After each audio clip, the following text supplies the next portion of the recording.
Olá, amadinhos, Deus nos abençoe rica e abundantemente.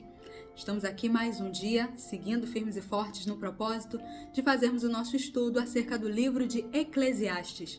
Já tivemos um vídeo de introdução, já fizemos também um vídeo do capítulo 1 e hoje nós entraremos no estudo do capítulo 2. Lembrando que sempre eu sigo lendo primeiro todo o capítulo e depois eu venho fazendo os apontamentos para que nós possamos refletir e nos aprofundar na compreensão do que esse capítulo está tratando. Mas eu também gosto de pontuar e trazer à nossa memória que, na verdade, versículos, capítulos, tudo isso é uma criação para que nós venhamos ter um melhor entendimento e localizar aqui dentro da palavra de Deus. Mas esse livro foi composto inteiro. Então, muitas vezes você vai ver uma situação repetindo ao longo dos outros capítulos, porque, na verdade, é a continuidade desse mesmo pensamento que foi iniciado logo no capítulo que nós chamamos 1, tá bom? Só para nós termos esse panorama. Outra coisa que eu já quero apontar aqui é que quando nós estivermos lendo, que você se atente, eu já tenho repetido isso nos outros vídeos, mas vou sempre falar em todos seguintes também, acerca do termo debaixo do sol ou debaixo do céu. Porque o livro de Eclesiastes tem como um propósito trazer a nós uma reflexão de, aqui nós sabemos, o rei Salomão está colocando as suas impressões ao longo da sua vida. Mas aquilo que ele enxergou e que ele experimentou ao longo da sua vida aqui debaixo da terra. Então eu proponho isso porque às vezes você vai ler algo que não parece certo diante da palavra de Deus. Então, a Bíblia está se contradizendo? Não, a Bíblia está trazendo qual é o pensamento, qual é aquilo que nós podemos tirar quando a nossa perspectiva é tão somente com a perspectiva natural. É isso que Eclesiastes vem nos trazendo. E nós vemos, lá no final do seu livro, no caso, no capítulo 12, vem o fechamento de todas essas reflexões, tá bom? Outro ponto também importante que nós vamos aqui observar é sempre a forma com que são abordados os temas. Primeiramente é levantado um questionamento, depois são feitas observações, testes e então a conclusão com relação a esse questionamento. Ok? Já falei bastante. Quando você quiser, anote aí, pega o seu papel, caneta e principalmente esteja atento. Vamos ler primeiro agora a palavra de Deus, a partir do seu versículo 1, no capítulo 2 de Eclesiastes. Diz assim: Eu disse a mim mesmo, vamos, prove a alegria, procure ser feliz.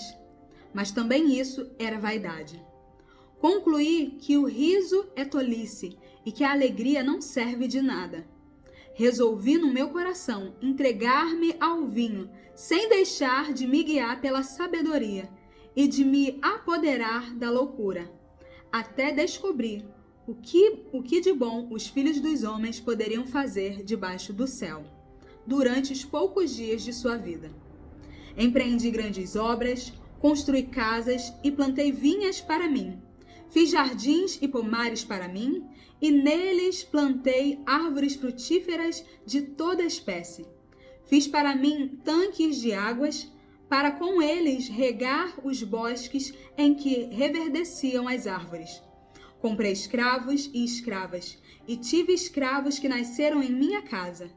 Também tive bois e ovelhas, mais do que tiveram todos os que viveram em Jerusalém antes de mim. Amontoei também para mim prata e ouro, e tesouros de reis e de províncias. Provi-me de cantores e cantoras, e das delícias dos filhos dos homens, mulheres e mais mulheres. Eu me tornei importante e superei todos os que viveram antes de mim em Jerusalém. E a minha sabedoria nunca me abandonou. Tudo aquilo que os meus olhos desejaram, eu não lhes neguei, nem privei o meu coração de alegria alguma, pois eu me alegrava com todas as minhas fadigas, e isso era a recompensa por todas elas. Considerei todas as obras que as minhas mãos fizeram, e também o trabalho que eu, com fadigas, havia feito. E eis que tudo era vaidade e correr atrás do vento, e nenhum proveito havia debaixo do sol. Então passei a refletir sobre a sabedoria, a tolice e a falta de juízo. que poderá fazer o sucessor do rei? O mesmo que outros já fizeram. Então vi que a sabedoria é mais proveitosa do que a falta de juízo, assim como a luz traz mais proveito do que as trevas. O sábio tem os seus olhos bem abertos, enquanto o tolo anda em trevas. Contudo, entendi que a mesma coisa acontece com ambos. Aí eu disse a mim mesmo: o que acontece com o tolo acontece comigo também. De que adianta então ser sábio? Então eu disse a mim mesmo que também isso era vaidade, pois nem o sábio nem o tolo serão lembrados para sempre, pois passados alguns dias tudo cai no esquecimento. O sábio morre do mesmo modo que o tolo. Por isso perdi o gosto pela vida, pois me foi pesado demais o trabalho que se fez debaixo do sol. Sim, tudo é vaidade e correr atrás do vento. Também perdi o gosto por todo o meu trabalho, com que me afadiguei debaixo do sol, pois o resultado de tudo isso ficará para quem vier depois de mim. E quem pode dizer versículo 19. E quem pode dizer se ele será um sábio ou um tolo? No entanto, ele terá domínio sobre todo o ganho das minhas fadigas e sabedoria debaixo do sol. Também isto é vaidade.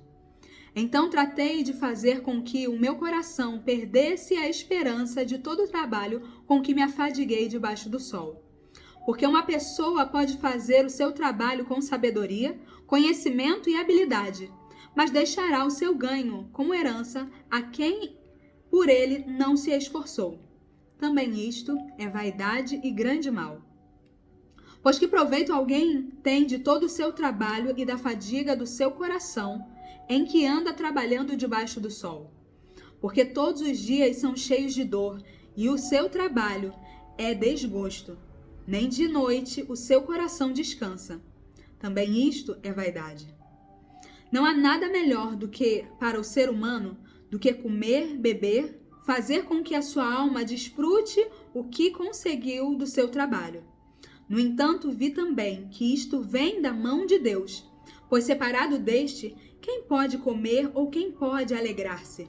Porque Deus dá sabedoria, conhecimento e prazer à pessoa que lhe agrada, mas ao pecador dá trabalho para que ele ajunte e amontoe, a fim de dar àquele que agrada a Deus.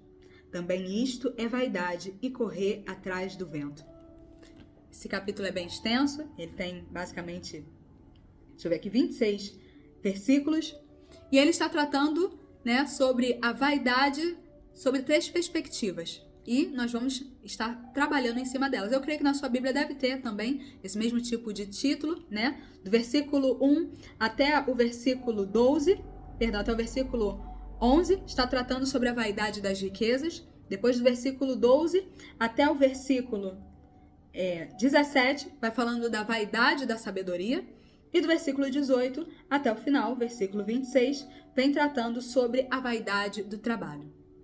Recordo que essa palavra vaidade é tradução para o português da palavra hebraica, revel, ou ravel, que significa não somente vaidade, como nós temos na língua portuguesa, mas tem o significado de vazio, fugacidade, e eu tenho tratado aqui trazendo o termo de bolha de sabão, que é aquilo que tem beleza, tem diversão. Uma bolha de sabão muitas vezes nós vemos através de crianças que brincam com ela, mas no fim ela é vazia. Então ela não tem uma consistência, ela não tem uma longevidade, vamos dizer assim, ela não vai durar por muito tempo. E o autor aqui de Eclesiastes está trazendo que essas coisas também são assim, passageiras. Tem beleza, tem alegria, mas no final são vazias, pura vaidade. Tá bom? Então vamos lá. Vamos trazer os apontamentos acerca do versículo 1 até o versículo 11, que vem falando sobre a vaidade das riquezas. Então vamos lá. A pergunta que ele começa a trazer através dessas 3 observações está lá no versículo 3, a parte C. Leia comigo. O que de bom os filhos dos homens poderiam fazer debaixo do céu, durante os poucos dias da sua vida? Então é esse questionamento que ele está trazendo. O que de bom os filhos dos homens podem fazer debaixo do céu durante os poucos dias de sua vida? E então ele passa a fazer observações e a testar isso. Então vamos lá, eu vou testar, eu vou experimentar todas as possibilidades do que o filho do homem, os filhos dos homens podem fazer. Vamos ver qual será a conclusão que eu vou chegar acerca disso. E aí ele começa. Ele já fala no versículo 1 o seguinte, ele disse para ele mesmo, né? Então, aquela conversa que a gente muitas vezes tem conosco, nossos próprios pensamentos. Essa vida aqui, qual é o propósito dela? Eu vou experimentar tudo, eu vou descobrir. E ele se propôs a descobrir. Como ele fez isso? Ele disse a ele mesmo, versículo 1, diz assim: eu disse a mim mesmo, vamos, prove a alegria, procure ser feliz. Mas também isso era vaidade. Então, já na perspectiva de buscar essa alegria, essa felicidade, o autor já tinha uma visão. Ele já sabia que isso também seria vaidade. Mas ainda assim, ele propôs esse intento e continuou caminhando. E aí vem o teste com as riquezas. Como ele testou? Como é que isso está expresso na palavra de Deus? Vamos lá. Versículo 4. Não, vou até retornar. Versículo 3 vem o seguinte: resolvi no meu coração entregar-me ao vinho sem deixar de me guiar pela sabedoria e de me apoderar da loucura, até descobrir o que de bom os filhos dos homens poderiam fazer debaixo do céu, durante seus poucos dias da sua vida. Então ele decidiu, através da bebida, verificar se há alegria nisso. Ele pontua, eu não cheguei a ficar embriagado, né? Eu cheguei a manter a minha sabedoria e a não ficar, conforme ele diz aqui, a me guiar, me apoderar da loucura. Mas ao mesmo tempo a gente traz aqui, né, uma reflexão. Quantas vezes a pessoa está bêbada e não percebe? Salomão estava dizendo aqui, eu me dei ao vinho, eu me dei à bebida, né? Porque vinho também, muitas vezes, na palavra de Deus, vem trazendo a alegria, né? A perspectiva, a representação da alegria. Mas nesse caso ele literalmente bebeu. E se embriagou, foi lá, bebeu. Na verdade, eu me corrijo, segundo ele está dizendo que ele não se embriagou, ele ficou sim, né, com aquela sensação de alegria dado pela bebida, mas não chegou a ficar embriagado, fora de si. Mas isso tudo, no final das contas, era o quê? Vaidade. Não tinha propósito em si mesmo. Ele continua dizendo, versículo 4, empreendi grandes obras, construí casas, e aí do versículo 4 até o versículo 6, vem falando todas as coisas que ele fez, né, dessas grandes obras. Então ele se dispôs, eu vou buscar a alegria, já busquei na bebida, já busquei agora aqui em grandes obras. E qual é o propósito disso? Eu consegui, e aqui vem falando sobre essas grandes obras mesmo, boas obras. E aí eu trago um ponto. Às vezes nós estamos fazendo a coisa certa, mas da maneira errada. Porque eu aponto aqui que eu vi, né? Não sei se você reparou. Ele vem dizendo aqui em muitos momentos: empreendi grandes obras, construí e plantei vinhas para mim. Fiz pomares, jardins e pomares para mim, e plantei nelas árvores frutíferas de todas as espécies. Fiz para mim tanques de águas. Mas calma lá, Salomão não era rei? Essas obras deveriam ter sido para ele? Para o ego dele? Para saciar a vontade dele? Não. E quantas vezes a gente está buscando a felicidade na coisa certa, mas na maneira errada? Ele era rei. Seria lícito, muito bom. E ele poderia, de fato, ter ficado alegre, feliz e pleno, porque se ele tivesse empreendido todas essas coisas, mas não para ele, mas sim para servir ao povo. Sim, para propagar um reino de justiça, de amor, de bondade, são as características do reino de Deus. Mas não, ele fez isso, ele foi se entregando a tudo que ele queria fazer para ele. E olha aí a fugacidade, o vazio que está nisso. E ele continua, então, né? Ele foi lá, versículo 7, comprei escravos, então ele chegou em grande quantidade de trabalhadores, pessoas para o servir, pessoas para chegar e fazer com que a vida dele fosse facilitada. Ele teve em abundância. Ele diz aqui no versículo 7, parte B, que teve muitos animais. Então, tudo o que ele desejou, ele foi tendo. Juntou prata, ouro, ele teve muita coisa. E ele sempre diz que, com relação aos que vieram antes dele, ele teve muito, muito mais. Ele sobrepujou aqueles que vinham antes dele. Então, ele, de fato, foi buscar como o homem pode ser feliz aqui nessa terra. Eu vou experimentar, eu vou observar e vou testar diante das riquezas de todos os tipos. E qual foi a conclusão que ele chegou nisso? Ele ainda continua. Dentro dessa mesma parte aqui de riquezas, ele vem falando sobre... Ele foi lá, versículo 8. Amontoei prata e ouro, tesouros, provi-me de cantores e cantoras, das delícias dos filhos dos homens, mulheres e mulheres. Então ele proveu também para a sua alegria da arte, mais uma coisa que é lícita, algo que é bom, mas tudo isso ele foi experimentando. Cantores, cantoras, todos os tipos, arte. Ele mesmo, a Bíblia fala que ele foi um compositor, então ele tinha essa capacidade de compor, de criar, e ele se entregou a isso. E ele continua falando, me tornei importante e superei, versículo 9, superei a todos os que vieram antes de mim em Jerusalém. A minha sabedoria nunca me abandonou. E aqui é o ponto, A sabedoria nunca o abandonou quando ele estava buscando viver para si mesmo. Mas o temor do Senhor não... O princípio da sabedoria não é o temor do Senhor? Então aqui não é a sabedoria de Deus, é a sabedoria humana. Tem uma frase que eu gosto muito que diz, ser usado por Deus não significa ser aprovado por Deus. Sansão recebeu como um dom de Deus uma força sobrenatural. Quando ele começou a desobedecer a Deus, a força dele não foi embora. Ele estava em desobediência, ele estava em desacordo com a vontade de Deus, mas ainda assim, porque Deus havia entregue aquele dom para ele, ele continuou forte. Até o final, onde ele conta, relativamente o seu segredo, e a gente sabe a história. Dalila vai lá, corta os cabelos dele, então os filisteus vêm sobre ele, e ele é colocado como escravo, como um bobo da corte, literalmente, como alguém que de valente de guerra e campeão se tornou alguém que ia para a corte ali dos filisteus para ser zombado, para chegar e realmente ser colocado como alguém que era chacota. Mas só no final, quando os cabelos dele foram cortados, é que ele perdeu a força. Então, às vezes você recebe um dom, eu também recebo algo da parte de Deus, mas começo a desobedecer. E aquilo que eu recebi ainda continua funcionando. E eu penso, então Deus está comigo. Salomão está dizendo, a sabedoria não o abandonou, ele não se tornou uma pessoa tola aos olhos humanos. Mas a bem da verdade que a tolice, segundo a perspectiva de Deus, ele já tinha.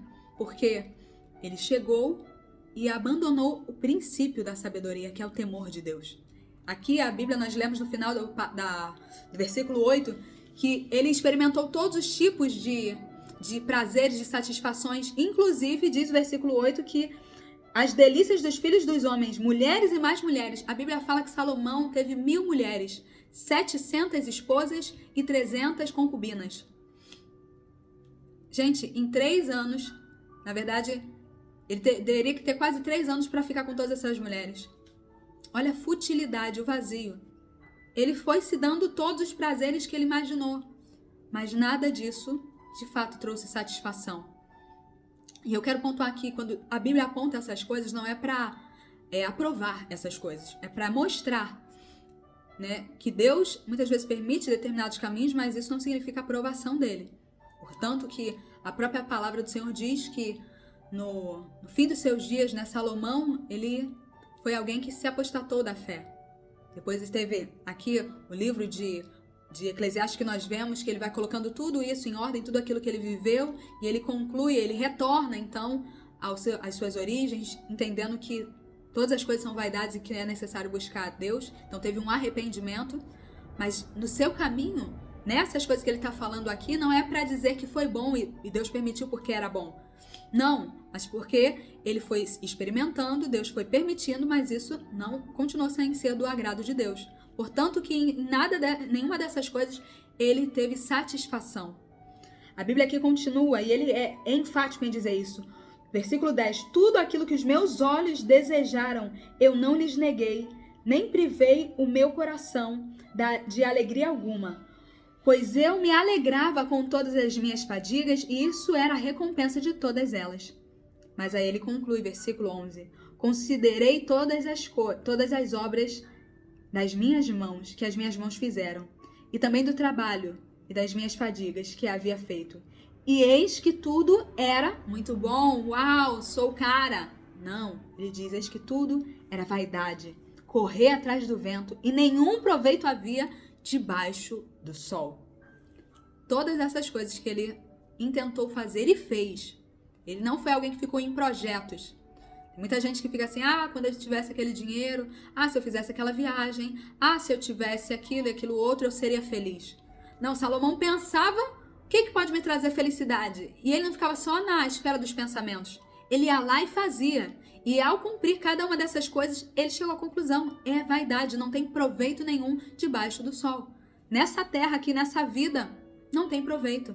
E quando eu li esse texto, me fez recordar acerca daquilo que Jesus falou. Vai aí, anote, Lucas capítulo 12, a partir do versículo 15. Lucas capítulo 12, a partir do versículo 15, Jesus está fazendo ali uma chamada acerca da riqueza. A riqueza em si só, ela não traz a felicidade. Lucas capítulo 12, versículo 15 diz o seguinte, é Jesus falando. Ele está propondo uma parábola do homem que é rico e tolo. E ele diz o seguinte, então lhes recomendou, tenham cuidado e não se deixem dominar por qualquer tipo de avareza, porque a vida de uma pessoa não consiste na abundância de bens que ela tem. E Jesus lhes contou ainda uma parábola dizendo, o campo de um homem rico produziu com abundância. Então ele começou a pensar, que farei, pois? Não tenho onde armazenar minha colheita. Até que disse, já sei, destruirei os meus celeiros, construirei outros maiores, e aí armazenarei todo o meu produto e todos os meus bens. Então direi à minha alma, você tem em depósito muitos bens para muitos anos. Descanse, coma, beba e aproveite a vida. Mas Deus lhes diz, louco, esta noite lhe pedirão a sua alma. Continua versículo 20. O que você tem preparado, para quem será? Assim é o que ajunta tesouros para si, mas não é rico para com Deus. Louco, esta noite pedirão a sua alma. Esse homem rico estava planejando. Aqui ele não foi nem igual a Salomão, que planejou e cumpriu. Não, aqui ele só estava imaginando. Agora que eu juntei, agora eu vou aproveitar. Quando chegou na hora de aproveitar, a vida passou. O que você tem? O que você tem se empenhado, trabalhado de conquistar, vai servir para quê? Isso é o que acontece quando alguém se propõe a ser rico aqui nessa terra, mas pobre para com as coisas de Deus. É Jesus que está falando isso. Então fica essa reflexão, depois você vai lá e relê. E voltando ao texto de Eclesiastes. Então vem o versículo 12 e ele começa a falar sobre a sabedoria. Ele então se propõe agora mais um trabalho, mais uma forma de ver como os filhos dos homens podem aproveitar a sua vida. Então ele fala, passei a refletir sobre a sabedoria e a tolice, a falta de juízo. O que poderá fazer o sucessor do rei? O mesmo que os outros fizeram. Tudo vai continuar no mesmo ciclo. E ele continua dizendo, então vi que a sabedoria é mais proveitosa do que a falta de juízo, assim como a luz traz mais proveito do que as trevas. Então Salomão vai lá e se propõe a sabedoria. E ele enxerga que de forma natural, e a gente pode chegar a essa mesma conclusão, a sabedoria é mais proveitosa do que a tolice. Eu vou viver aqui nessa terra muito melhor se eu for sábio do que se eu for tolo. Se eu tratar de fazer as coisas de maneira correta e não de qualquer forma. E ele diz, realmente, é melhor a luz do que as trevas, é melhor você ter entendimento, porque a sabedoria traz isso, traz clareza, você enxerga o que de fato você tem que fazer. E ele adquiriu essa sabedoria para conseguir compreender as coisas que ele precisava chegar e fazer. Só que aí, mais uma vez, a sabedoria debaixo da perspectiva natural, mais uma vez uma visão horizontal e não a sabedoria do alto. E ele enxerga o quê? Que aqui nessa terra, essa sabedoria somente terrena, ele vai lá e diz, eu disse a mim mesmo, o versículo 15 que eu estou, o que acontece com o tolo, acontecerá comigo. De que adianta então ser sábio? Eu disse a mim mesmo também que isso era vaidade. Nem o sábio nem o tolo serão lembrados para sempre, pois passados alguns dias, tudo cai no esquecimento. O sábio morre do mesmo modo que o tolo. Por isso perdi o gosto pela vida, pois me foi pesado demais o trabalho que se faz debaixo do sol. Sim, tudo é vaidade e correr atrás do vento. O tolo e o sábio diante dessa terra, ambos serão esquecidos, ambos irão falecer. Então não é só o que eu faço para essa terra, para essa vida. Aqui nessa terra, tudo aquilo que eu buscar vai ser correr atrás do vento. Vaidade, bolha de sabão. Pode trazer uma alegria, pode trazer diversão, mas é vazio em si mesmo. E ele então vai para a terceira parte. Ele vai lá e vê o esforço do seu trabalho. Versículo 18. Também perdi o gosto por tudo, todo o meu trabalho com que me afadiguei debaixo do sol, pois o resultado de tudo ficará para quem vier depois de mim. Então Salomão chegou a essa conclusão que Jesus fala que é uma parábola. Louco, o que você tem preparado para quem será? Essa noite vão te pedir a sua alma. Tudo que você preparou vai ficar para uma outra pessoa. Para quem será? Não é para você. Salomão entendeu, eu estou juntando, eu estou sendo riquíssimo, eu estou aqui trabalhando, me empenhando. E ele de fato fez isso, através dessas obras que nós vimos. Se empenhou, trabalhou. Mas esse trabalho todo vai ficar, no final das contas, para outra pessoa usufruir. Que não necessariamente vai dar valor. A gente não vê isso tantas vezes? Heranças que são dissipadas. Um homem, uma mulher que vão lá, trabalham, criam um império, criam algo bom, de fato, lícito, que está abençoando até outras vidas, gerando empregos, muito bom. Mas o seu sucessor não tem essa mesma gana, essa mesma sabedoria que ele, e então as coisas vão desandando. Mais uma vez, o trabalho pelo trabalho, e só visando as coisas aqui dessa terra. O que Salomão, que experimentou isso, ele compreendeu que isso tudo é vaidade. Vou pegar aqui uma colinha para que eu não acabe deixando de falar alguma coisa. Então, sobre a ótica da sabedoria, tem proveito terreno, mas não tem proveito eterno se eu só tiver sabedoria humana. O sábio e o tolo têm o mesmo destino segundo a finitude dessa vida terrena. Quando, mais uma vez agora entrando no trabalho, quando ele olha para o trabalho, qual é o proveito que se tem? Ele chega à conclusão que o fim de todo é cansaço adquirido, não terá garantia de recompensa. É o que nós podemos ver aqui no versículo 22. Pois que proveito alguém tem de todo o seu trabalho e da fadiga do seu coração em que anda trabalhando debaixo do sol? Porque todos os seus dias são cheios de dor e o seu trabalho é desgosto. Nem de noite o seu coração descansa. Já viu aí o workaholic? A pessoa que o propósito dela de vida é trabalhar. E mais uma vez, eu posso estar fazendo as coisas certas, mas com o propósito errado. Trabalhar é ruim de forma alguma, né? Trabalhar é digno. Trabalho é bom, é muito bom você não estar do lado de alguém que é preguiçoso. Mas o trabalho pelo trabalho e só juntar riquezas aqui nessa terra. Quantas pessoas, exatamente como nós acabamos de falar aqui, a pessoa vai lá, tem uma grande quantidade de dinheiro, mas não consegue viajar, não consegue aproveitar, não consegue nem usufruir daquele dinheiro que ela ganhou e de todo o seu trabalho. Que triste.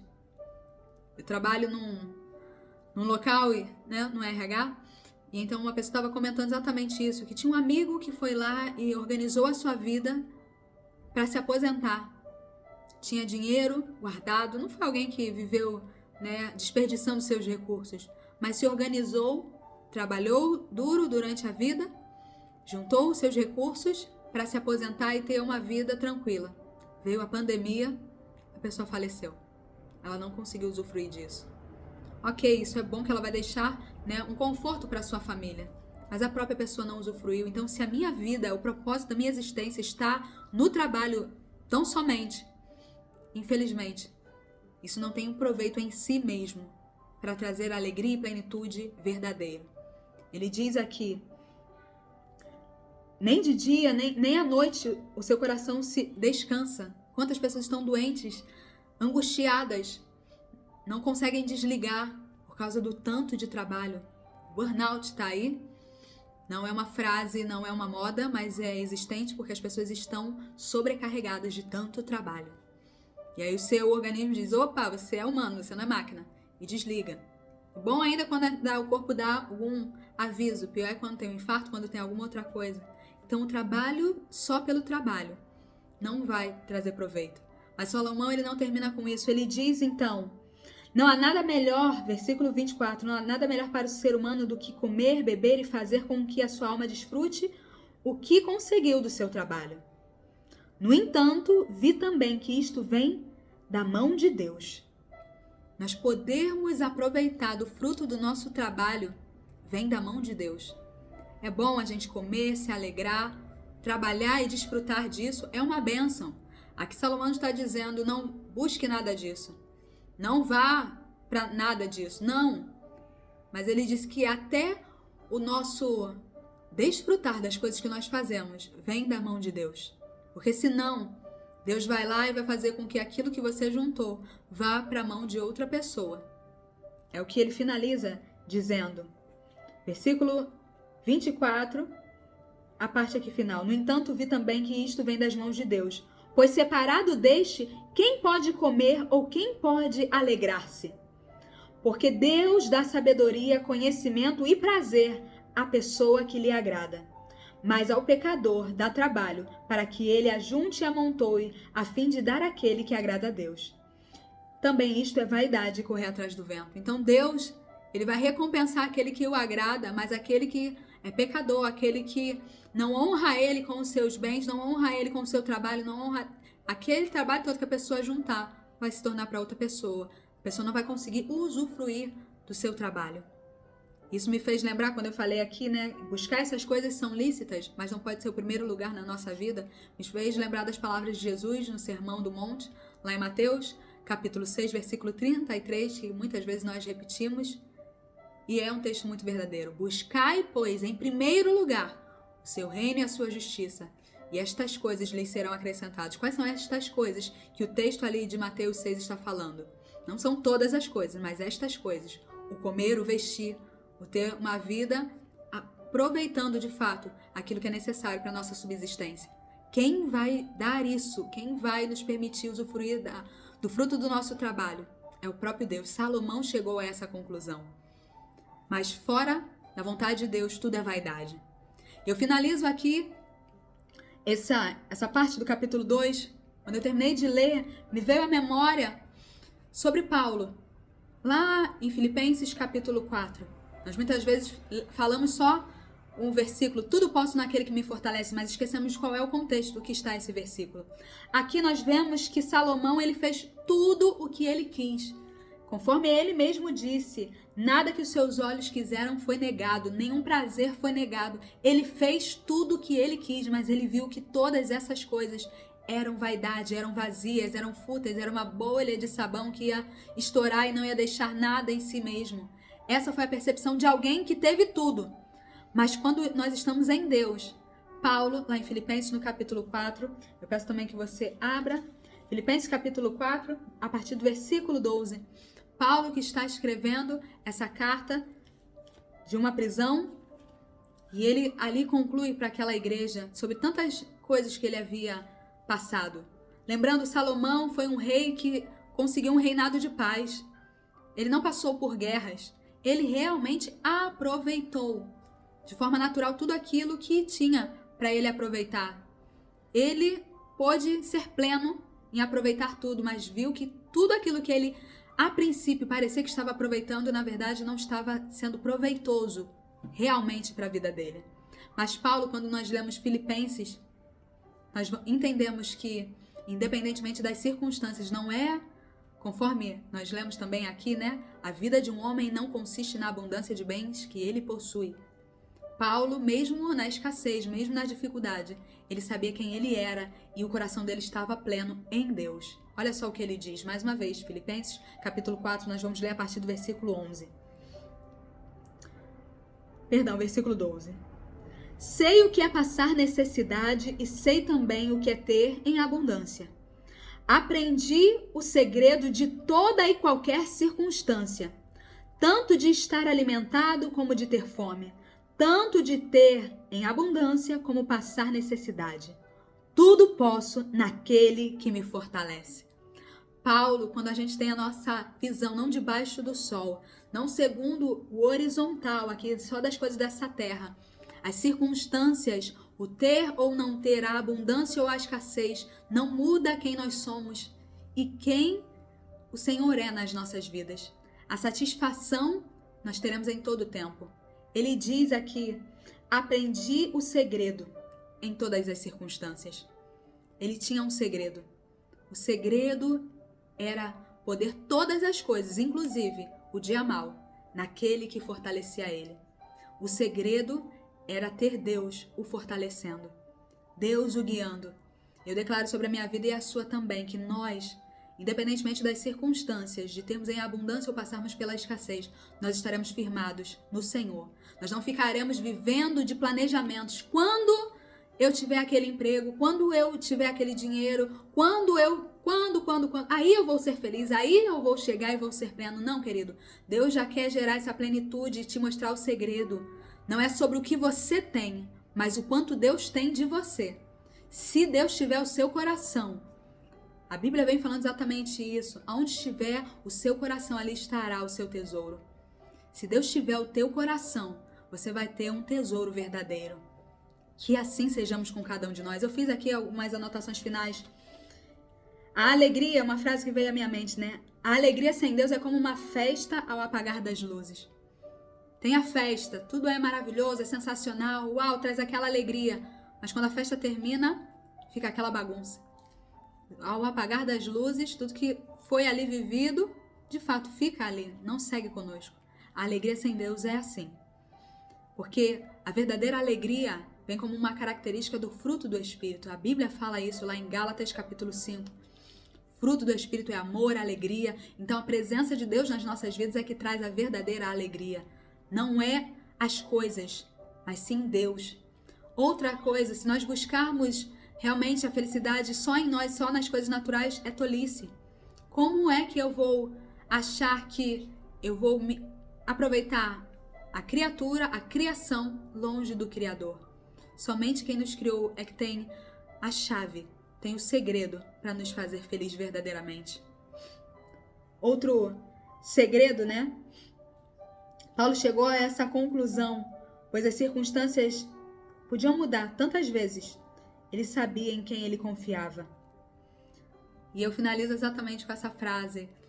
A frase que me veio à memória quando a gente entende que nós não podemos encontrar a nossa plenitude e a nossa felicidade longe do Criador, só nas coisas criadas.